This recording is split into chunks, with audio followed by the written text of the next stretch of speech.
Good people. Welcome to the Big Val Opinion channel. This morning, I'm not gonna be here very long.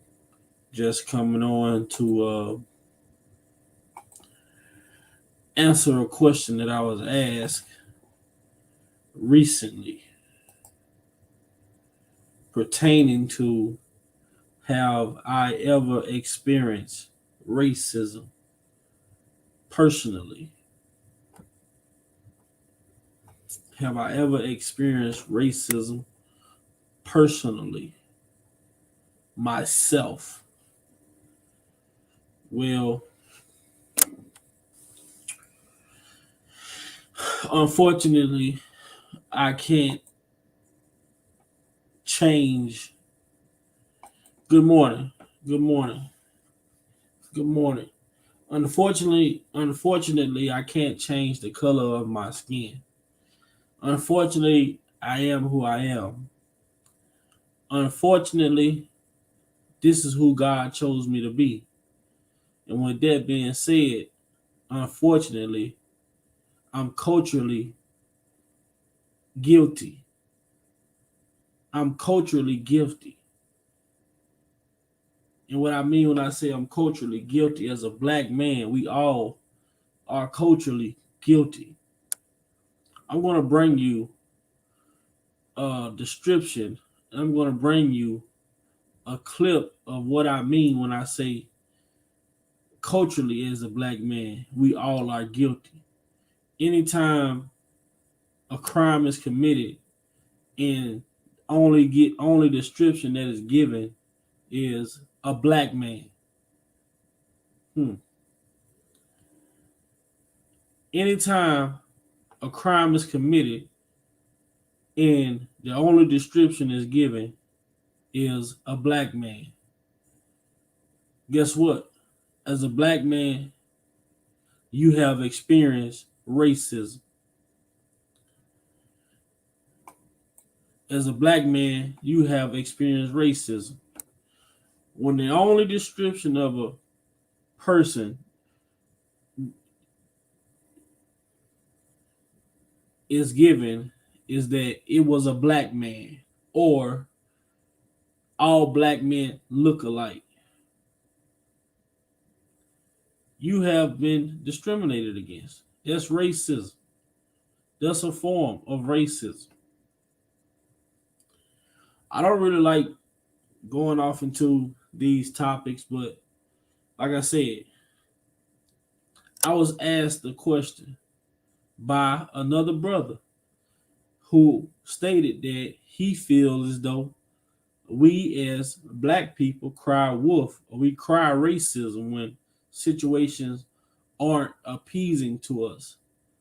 Well, brother, I'm gonna have to agree to disagree. And it's a great brother.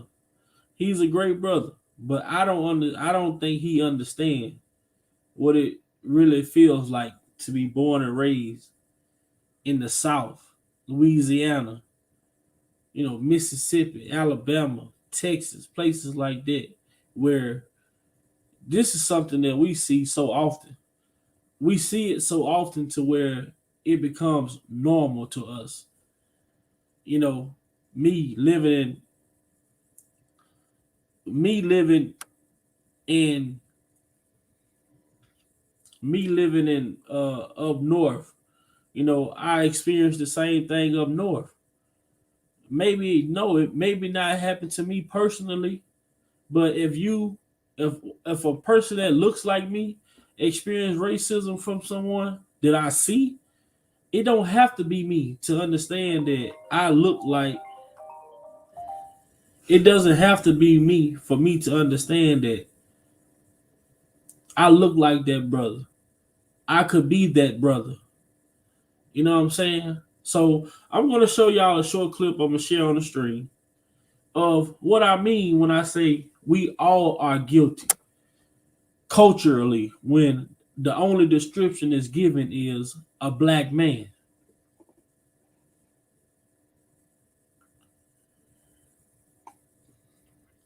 The Regina Show. What's up?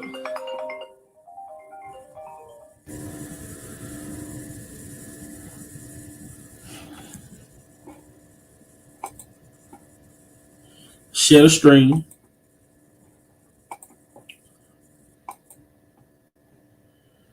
With y'all. And this is the first part I'm going to show y'all.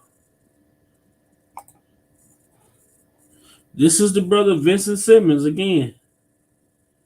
This is the brother Vincent Simmons again.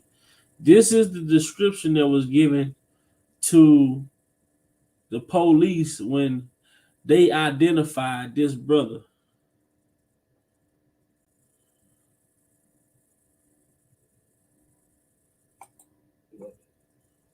Police repeatedly asked them, did they know who the guy was? They said no. Would you be able to? We were scared, and I didn't really want to talk because we had said we weren't going to. This was our first time to tell our families. This was our first time, you know, I mean, everything was coming out with all the emotion and all the questions and everything, and our family being there, and everybody was so emotional, and we were so emotional, you know. So, I mean, but there was never any doubt as to who had raped us, ever. In the victim statement, police repeatedly asked them, did they know who the guy was? They said no. Would you be able to identify this guy if you ever saw him again? One of them said no, because she said all blacks look alike. He was the line that shines that he was sort of short, he was husky. He was husky, and all blacks look alike to me, so I would know him if I ever saw him. So I'm gonna repeat that back to y'all. This is the description. This is the description that was given. If you ever saw him again, one of them said no, because she said all blacks look alike. He was the line that shines that he was sort of short, he was husky. He was husky, and all blacks look alike to me, so I would know him if I ever saw him. I have no idea. I don't even know why I said that, because I would have known him. So,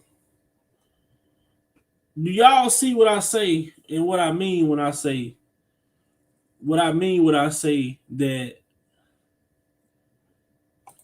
we all are guilty? This is what I mean when I say we all are guilty. We all experience racism as a black man, as a black male in this country. Did you just hear the description that was given? Did you hear the description that was given? All black men look alike. I can't identify them, but all black men look alike. This is what we're up against. I don't really like to get off into this topic because a lot of times people don't really understand where we come from as a culture and what we have to think about for the future, our children. How many generations has been oppressed with this same type of oppression? How many of our generations have went through this?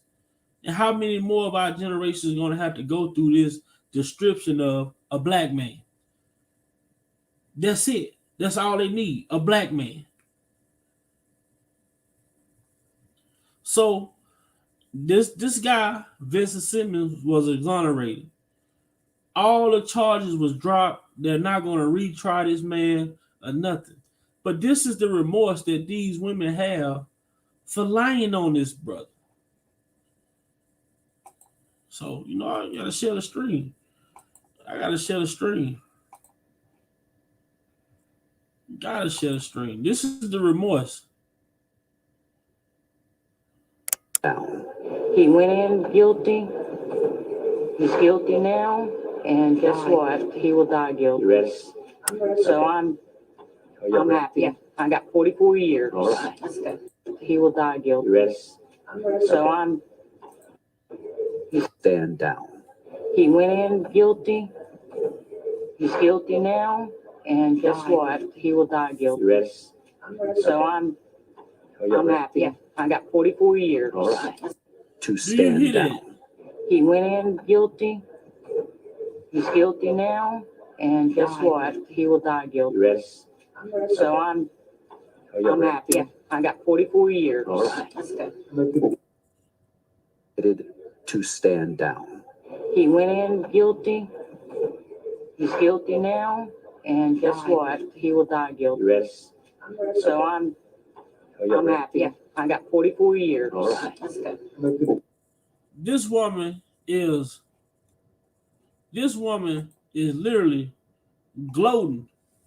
This woman is gloating about taking 44 years of an innocent man's life. How are you proud of taking 44 years from an innocent man's life? How are you proud about that? How are you proud about taking 44 years from an innocent man's life? This guy was 16 years old when he went in, 1977. And this woman sit here with a straight face and say, I got 44 years out of him. And he's innocent. 44 years out of an innocent man. And the only description that she gave was,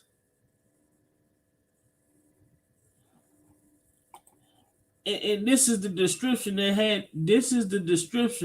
that led to the arrest of this innocent man. I knew him. I mean, when they had him lined up, I knew him right off. I knew. Who them guy was? He said no. Would you be able to identify this guy if you ever saw him again? One of them said no. Because she said all blacks look alike. He was the one that Sharon said he was sort of short, he was husky. He was husky and all blacks look alike to me, so I would know him if I ever saw him. I have no idea. I don't even know why I said that, because I would have known him.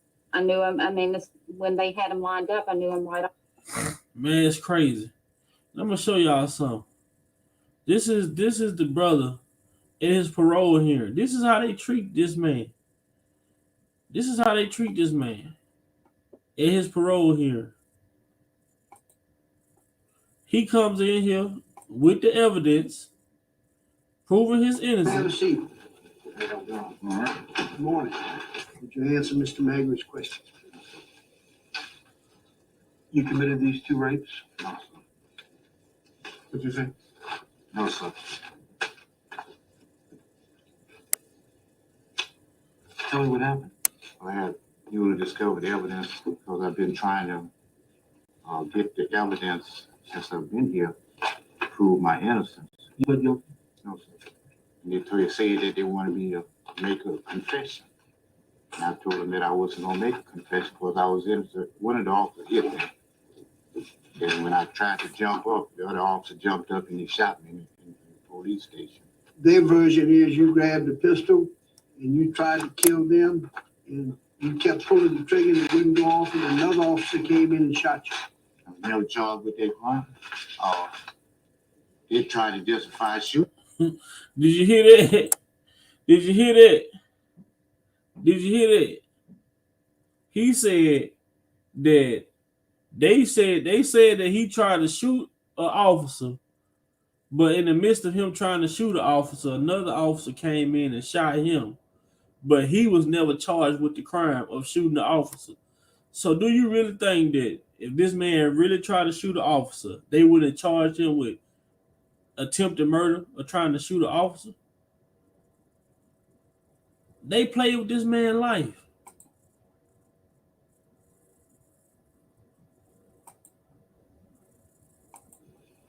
Get the evidence since I've been here to prove my innocence. You pled guilty? No, sir. And they say that they wanted me to make a confession. And I told them that I wasn't going to make a confession because I was innocent. One of the officers hit me.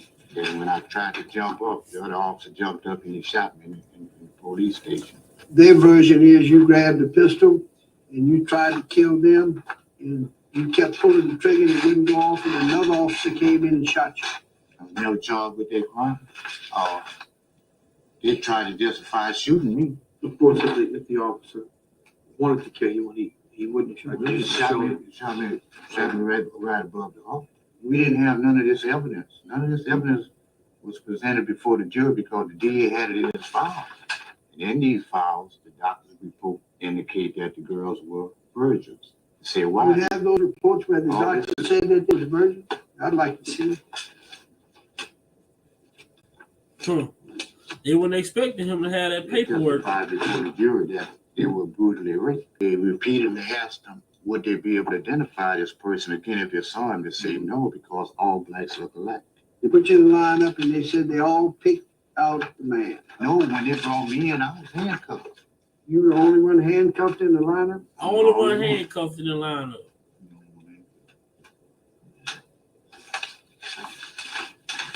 Okay, Now, what y'all are about to see is they don't give a damn about our people. They don't give a damn. But the man had all the proofs.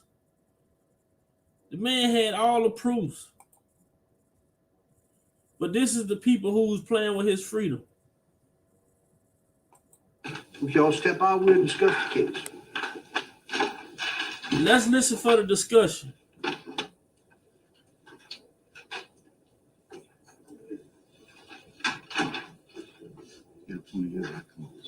Oh, yeah. He did. That's the discussion they having. This is how they discuss the case. You can write a book on it after you get to the office. This is how they discuss the case, now. This is a man's life. He did it. He just didn't. You know, I have it.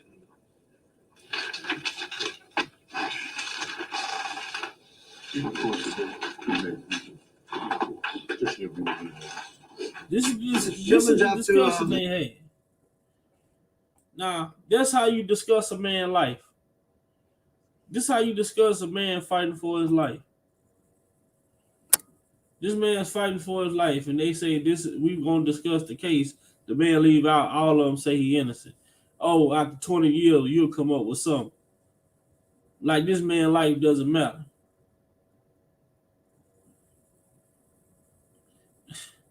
It's sad, man. My brother Malik, what's up, man? I'm finna get ready to get up off of here, man. But I just had to come on here and address that question. A brother asked me about a week or so ago, have I ever experienced racism personally? In this situation, this case right here is a clear case of I don't have to experience racism personally for me to understand that it does exist. There is a such thing.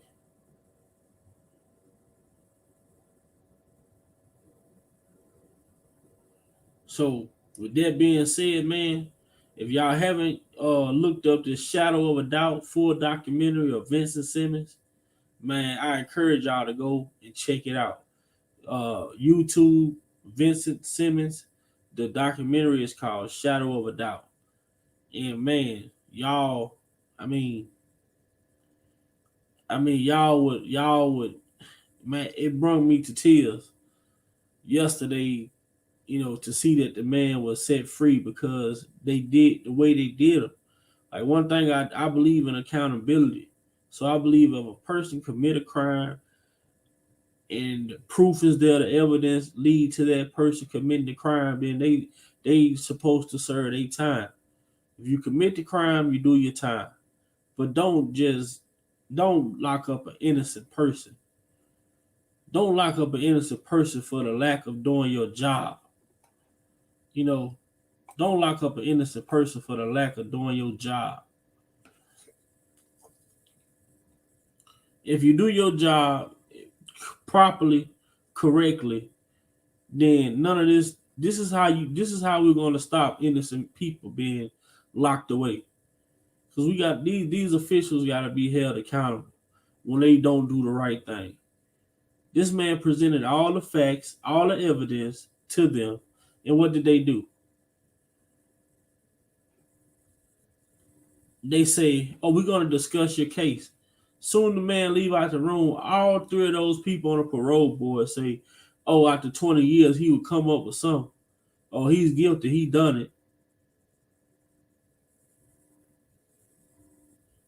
it." It's sad. But with that being said, man, y'all be blessed. I'm just getting off of work this morning. So I look forward to seeing y'all this evening. Later today, Big Val Opinion will be going into battle with my sister, Brooke Valentine University. Our first segment, Big Vi, Brooke Valentine University, Battle of the Sexes will be going down tonight. So make sure y'all head to the community post, find the post where it say Big Vi, Brooke Valentine, Battle of the Sexes tonight. Make sure y'all get over there and check us out. And this is the first segment, so we just finna be getting our feet wet tonight. So make sure y'all come out and support Big Vi Opinion, Brooke Valentine's Battle of the Sexes will be our first segment tonight. So look forward to seeing y'all there. With that being said, it's been great. And we out.